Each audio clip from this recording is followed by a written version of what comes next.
Imagine a time when Christianity had never split, a one faith spanning countries, free from centuries of separation. One church and one belief exist. Neither orthodoxy nor Catholicism exist. Not simple to visualize, is it? That was the norm, nevertheless, for around 1,000 years after Christ. Christianity, a unique spiritual force, influenced countries, empires, and destinies. But following that, everything changed. How did we get from oneness to the three separate branches that presently comprise the Christian society? What caused the East-West schism, separating Eastern Orthodoxy from Roman Catholicism? What was the starting point of the Protestant Reformation, a movement that transformed Europe and continues to influence billions of people today? This narrative tells of emperors and reformers, theological debates and political power plays, and a faith tested by human ambition and cultural development. It is a journey throughout the fall of the Roman Empire, the rise of Constantinople, and the strife separating Christians. From the Filioque debate to Martin Luther's 95 Theses, every turn shows a narrative of conviction, struggle, and growth. The irony is that although Christianity's distinctions have left numerous scars, they have also fostered diversity and creativity. Officials from all three branches, Orthodox, Catholic, and Protestant, coordinate now in ways that would have seemed unthinkable decades past. Is it likely that we will see future returns to unity? We shall review the intricate background of the most important divisions in Christianity in this film. We will look at how these divisions developed and how they might still influence our beliefs now. You have come to the right place, whether your interests are in how religion has shaped our planet, whether you are a believer, a history buff, or just someone curious. Stay tuned, since this narrative will change your view of history, and maybe even of faith itself. Christianity developed a profound feeling of oneness throughout Europe and the Near East, roughly 1,000 years following the birth of Christ. Early churches united Christians from the windswept coasts of Britain to the sun-baked deserts of Egypt, therefore fostering spiritual oneness.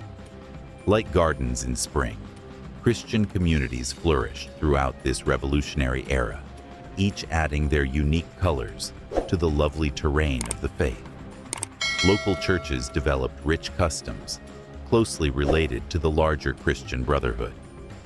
Traveling long distances, bishops and other religious leaders worked non-stop to preserve spiritual unity and doctrinal purity. A major player in Christian history, Emperor Constantine's conversion set the path for the faith going forward. Stopping deliberate persecution helped him to transform Christianity from a secret flame into a brilliant torch lighting the empire.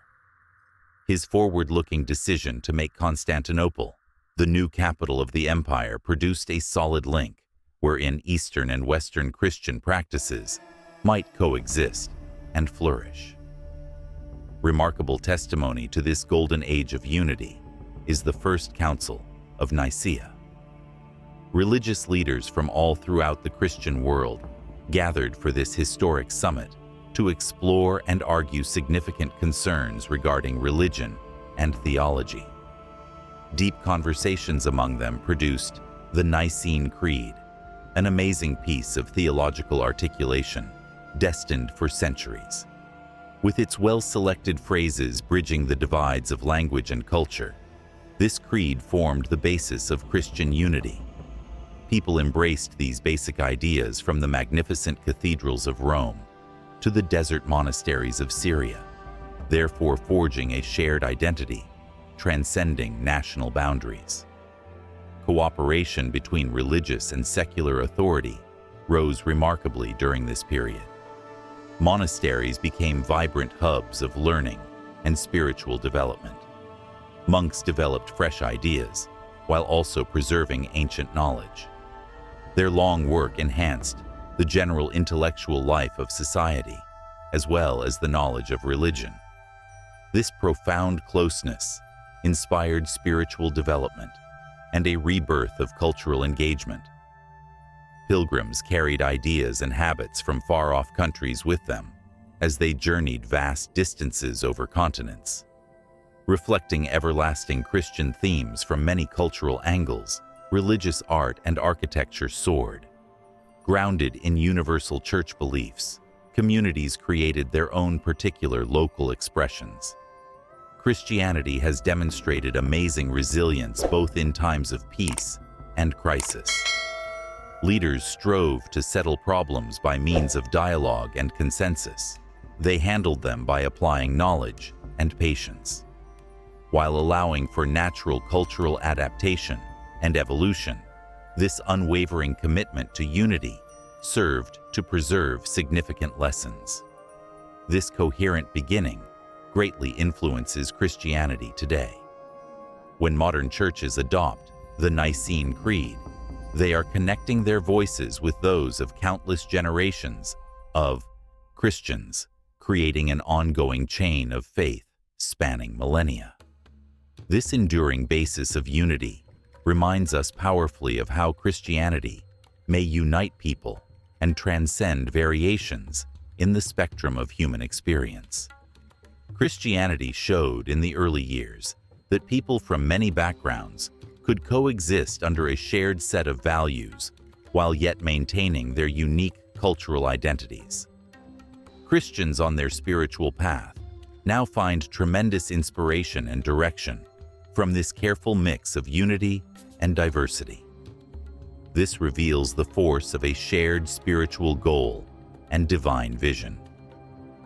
The beginning of a major change in the history of Christianity came with the Roman Empire's division into Western and Eastern regions.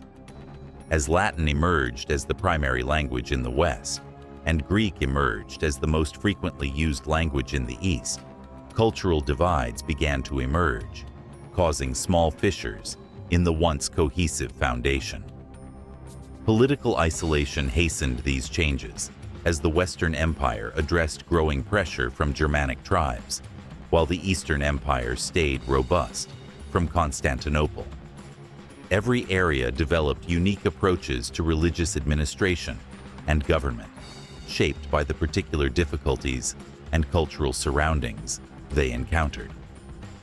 Theological differences evolved gradually, much as branches grow in different directions from the same tree. Based in Rome, Western Christianity gave the Pope's power and the legal interpretation of faith top priority.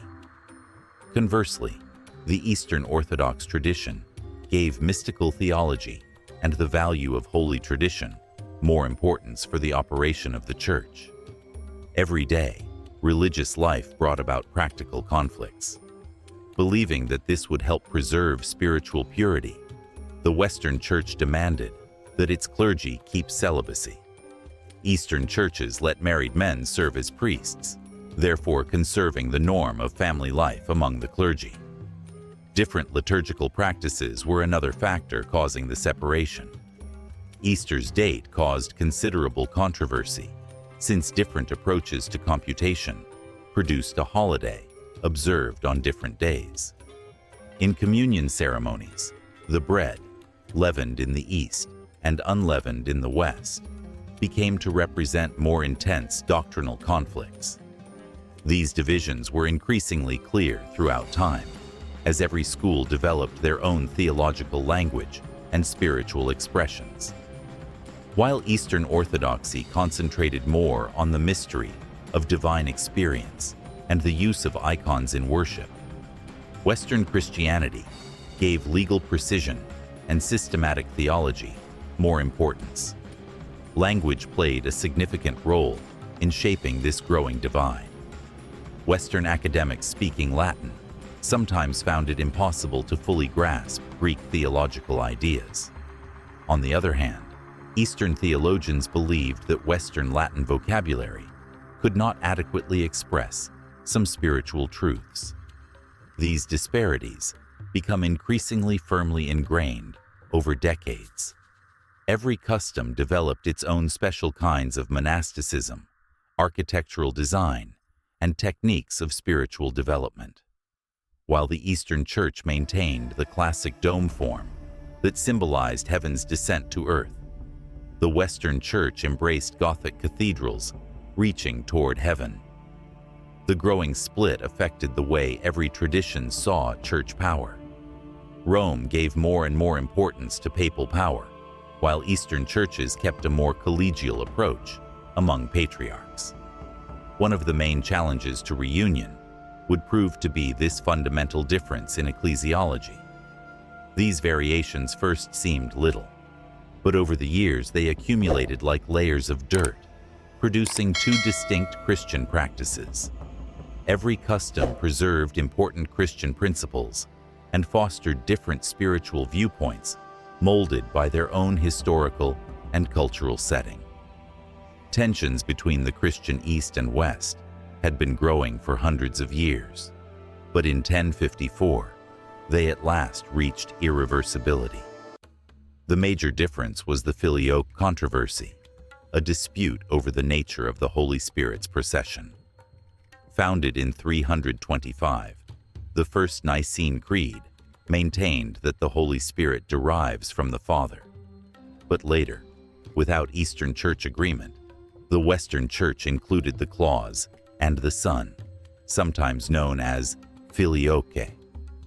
The inclusion underlined for the Western Church the oneness of the Trinity, the Father, the Son, and the Holy Spirit. The Eastern Church saw this as a grave breach of their theology, not only a question of language. They believed that any changes like these had to be approved by all church authorities, which Rome had neglected, therefore undermining the Father's status as the most significant person in the Trinity. The conflict evolved into a symbol of more profound divisions, highlighting disparities in administration, language, and culture. Rome's claim of papal primacy just served to exacerbate the divide.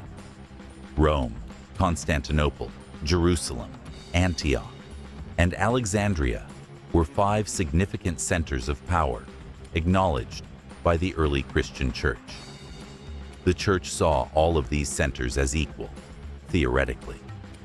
Rome asserted throughout time that since he was St. Peter's successor, the Bishop of Rome had authority over all other bishops. The Eastern Church disagreed with this strategy. They favored a more dispersed model, whereby every area had more autonomy. In 1054, Pope Leo IX sent a team to Constantinople to maintain Rome's power and insist on the Filioque question's answer. This was the height of the hostilities. Already opposed to Roman rule, Constantinople's Patriarch Michael Cerularius refused to help. Reacting, the Roman delegation placed a bull of excommunication on Hagia Sophia's altar, therefore cutting off ties to the Eastern Church. Cerularius responded with the excommunication of the papacy's envoy. With this reciprocal excommunication, the two branches of Christianity, Roman Catholicism in the West and Eastern Orthodoxy in the East, formally broke apart. These acts, initially directed at the implicated leaders, symbolized the growing distance between the two churches over hundreds of years. Their long-standing cultural and political differences greatly influenced the solidification of the split between the Eastern Byzantine Empire and the Western Latin Church.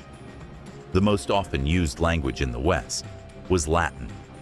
Thus, the Church gave legalism, rationality, and centralized power considerable weight. Greek language and culture fostered in the East a more philosophical and mystical attitude to theology. These several frames of view affected not just their religious practices, but also their perception of the surroundings. The gulf between them deepened as both sides kept developing their customs throughout the next centuries. The Western Church was known for its strict hierarchy, with the Pope at the top. while the Eastern Church had a more collective leadership structure with the Patriarch of Constantinople at the top. Their ways of worship differed even from one another.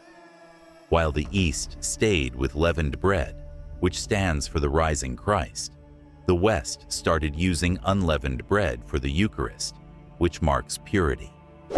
The geopolitical scene also suffered from the schism. Seeking help from the West, the Byzantine Empire was under more and more danger from Islamic armies, but trust between the two Christian sides occasionally inhibited cooperation. Events like the Fourth Crusade, where Western Crusaders sacked Constantinople in 1204, significantly heightened the hatred. Though efforts have been taken recently to unite the two parties, the Great Schism of 1054 is still regarded as a major event in Christian history. It was evidence of hundreds of years of variances in culture, politics, and religion, not only a theological argument. Two separate branches of Christianity still today are Roman Catholicism and Eastern Orthodoxy. Every branch has its own unique customs, interpretations, and adherents. Centuries after the Great Schism, a second wave of change tore throughout Christianity. This wave produced Protestantism and questioned the dominance of the Catholic Church.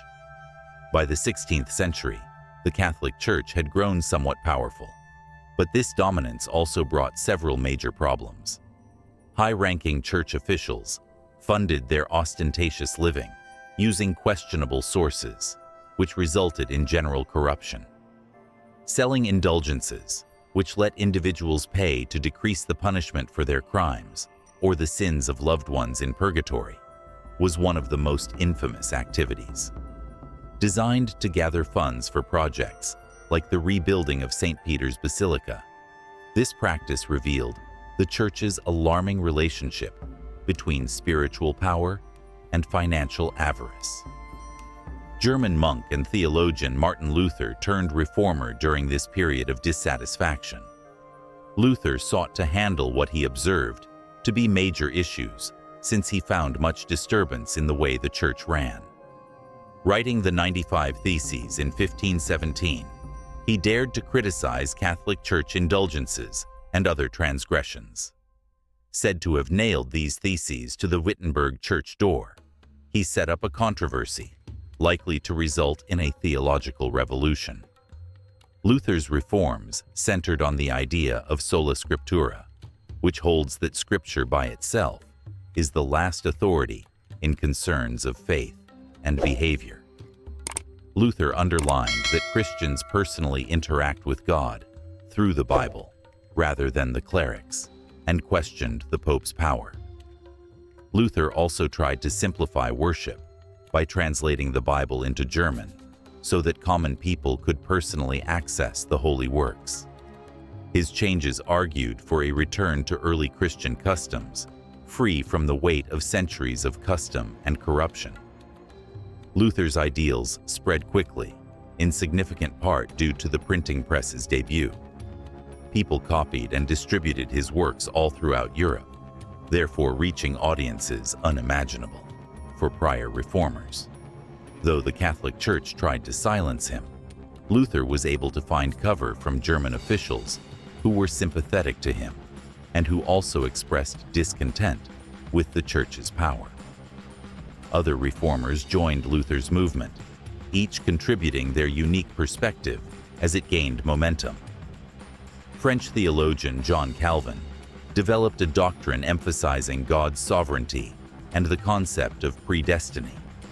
His ideas set the groundwork for Calvinism, which thereafter extended to portions of Scotland, the Netherlands, and Switzerland. King Henry VIII of England broke away from the Catholic Church concurrently due to a personal conflict with the Pope about his marriage. This resulted in an original Reformation turnabout. They so established the Church of England, sometimes known as Anglicanism. This new church combines features of Protestantism and Catholicism. The Protestant Reformation was a set of overlapping changes rather than one movement.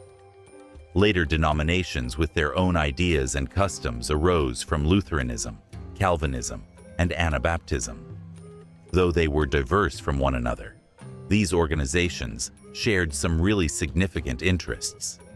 Emphasizing the value of personal faith, all these societies opposed papal authority and pledged to make scriptures available to every believer.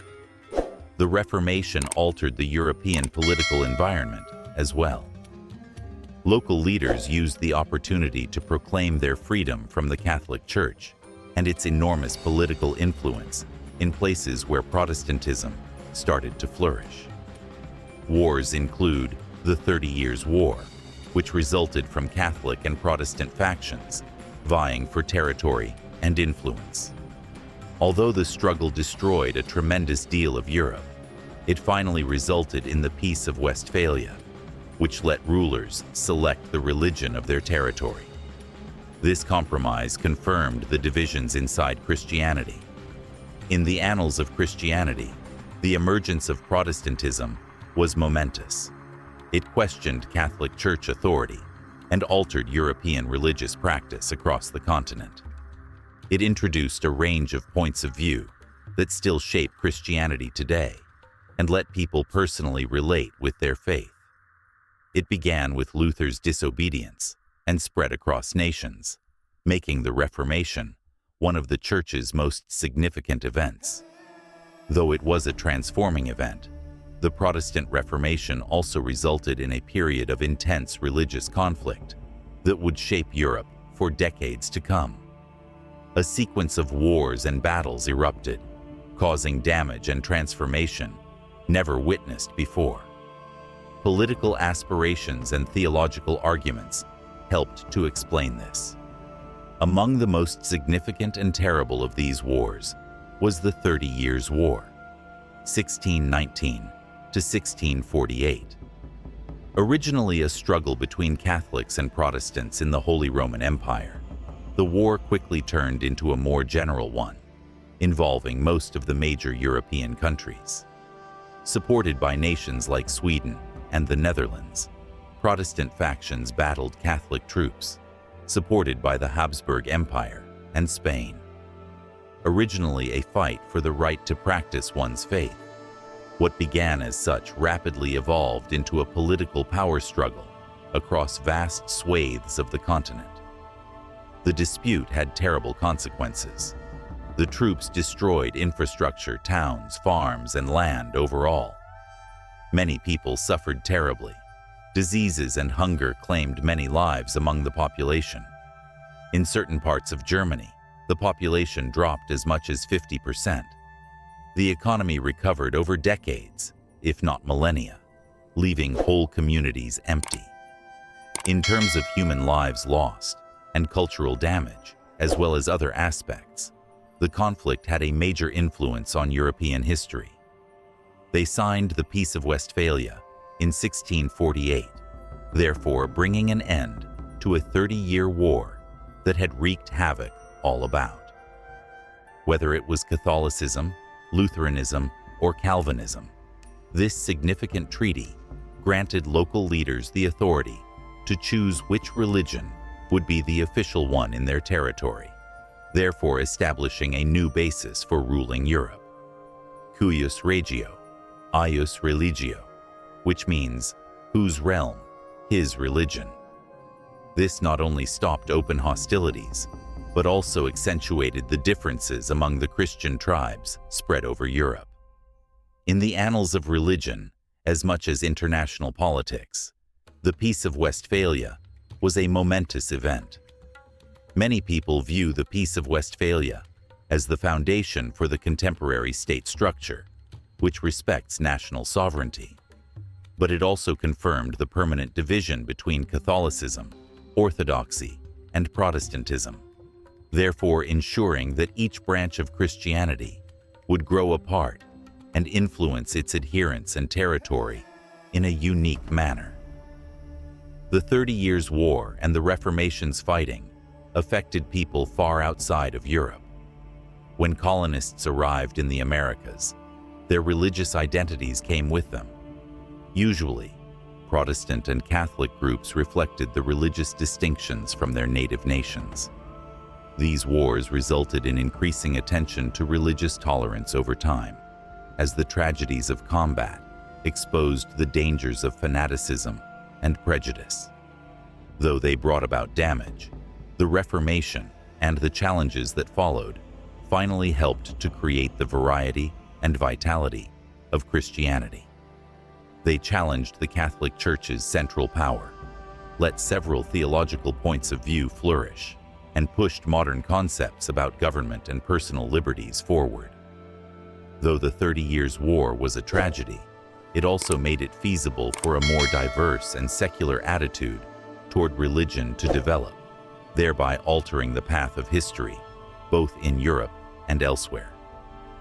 Though centuries of disagreement, animosity, and strife had preceded, the 20th century gave the Christian denominations fresh hope for unity. The Protestant Reformation strengthened the notable divide the Great Schism of 1054 caused. But this divide started to close as leaders came to see that in a world of quick change, reconciliation and cooperation were required. Pope Paul VI and Constantinople's Patriarch, Athenagoras I, embarked on a historic act of kindness in 1965. Officially, they raised the reciprocal excommunications enforced at the Schism over 900 years earlier. Though symbolic, this act marked a significant development in the relationship between the Eastern Orthodox Church and the Roman Catholic Church. It revealed that everyone wanted to move past the differences of the past and focus on respect and understanding between people. The number of initiatives aiming at fostering togetherness grew in the next years.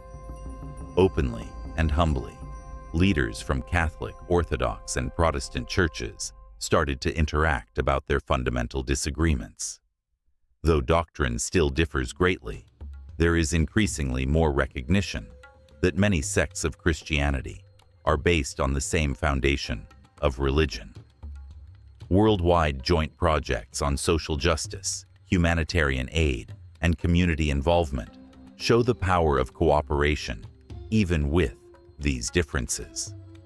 The present effort at unity has been much aided by ecumenical initiatives to work on concerns they all care about, such as poverty, human rights, and environmental stewardship. Groups like the World Council of Churches have assembled delegates from several denominations. These movements foster respect and cooperation among individuals, rather than being a means of eradicating differences. Interdenominational events and grassroots projects provide further evidence of how common activities can unite people. People from several faiths coming together to pray, worship, and engage in charitable projects fosters unity and shared goals among them. Many societies have seen improved knowledge of one another's customs and values via this cooperation. Though total reunification seems far off, these initiatives have already impacted Christians' perspectives of one another. Rather than concentrating on past complaints and theological arguments, many people today see their variety as a strength and a chance to learn from many points of view and strengthen their collective faith. Leaders often acknowledge the validity of different traditions and underline that, despite theological and practical variations, they all share the same ultimate goal of disseminating love, compassion, and Christ's teachings. The present effort toward unification does not ignore the challenges. There are still some firmly ingrained doctrinal differences, and for some Christians the idea of gathering once more seems unworkable.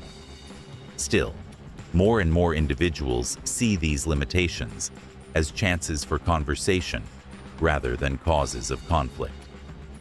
Recent years have seen a cooperative attitude that suggests, despite the long road toward unity, the willingness to travel it together is stronger than it has ever been. Ultimately, the efforts to unite people exhibit a notable shift in Christian perspective from conflict and exclusivity to conversation and cooperation. Despite their numerous differences, the present efforts, which include theological debates, group humanitarian work, and symbolic acts of peace, show evidence of people growing aware of the universal principles that bind Christianity together.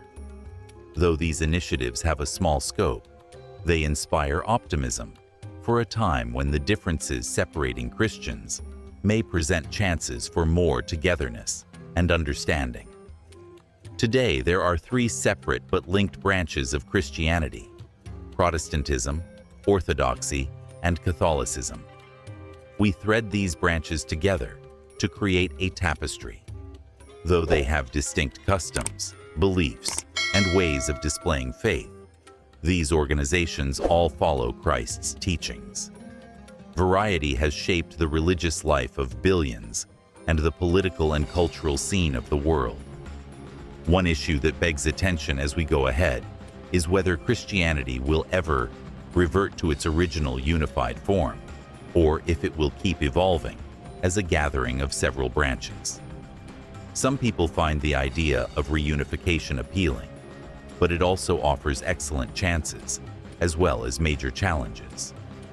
Reunited would, on the one hand, symbolize healing and a return to the early years of the Church, when Christianity was one body of believers. It could motivate Christians worldwide to collaborate more effectively, ensuring their perspectives on social justice, climate change, and humanitarian tragedies reach a wider audience. Events such as the ecumenical conferences of recent years and the cancellation of the reciprocal excommunications of 1054 offer us a glimpse of what a unified Christian society could seem like. Reaching reunion is not an effortless chore, though. Still, there are a lot of challenges to go through, including differences in theological views on the nature of authority, the sacraments, and how one should read the scriptures. For many people, these variations are not only a matter of history, rather, they define their perspective on faith. To strive to settle these issues without compromising basic beliefs, leaders and followers would have to be exceptionally patient, humble, and dedicated. Some think that rather than a drawback, the variety of Christianity is a strength. They see the separation into branches as proof that Christianity is adaptable and able to meet the spiritual needs of people from many backgrounds, languages, and circumstances. This adaptability has let the faith blossom throughout millennia and across continents, giving adherents several means of communing with God and carrying out their beliefs.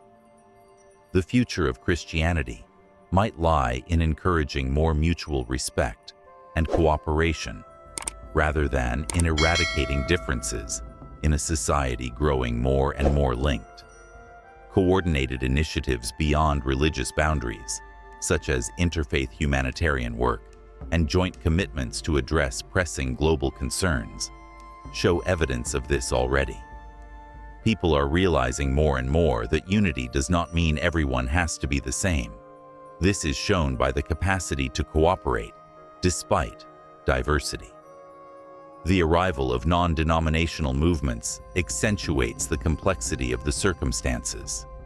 Particularly in the Americas and Africa, these churches, which emphasize more on a personal relationship with God than on conventional institutions, have attracted millions of members.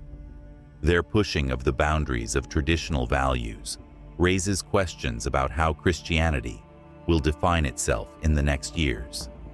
In the end, how Christianity handles its divides will define its fate more than whether it returns together.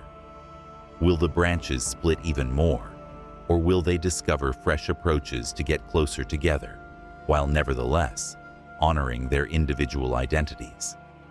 Is it conceivable for Christianity to strike a medium ground between unity and uniqueness, as well as between custom and modernism? Surely the story of Christianity is yet unfinished.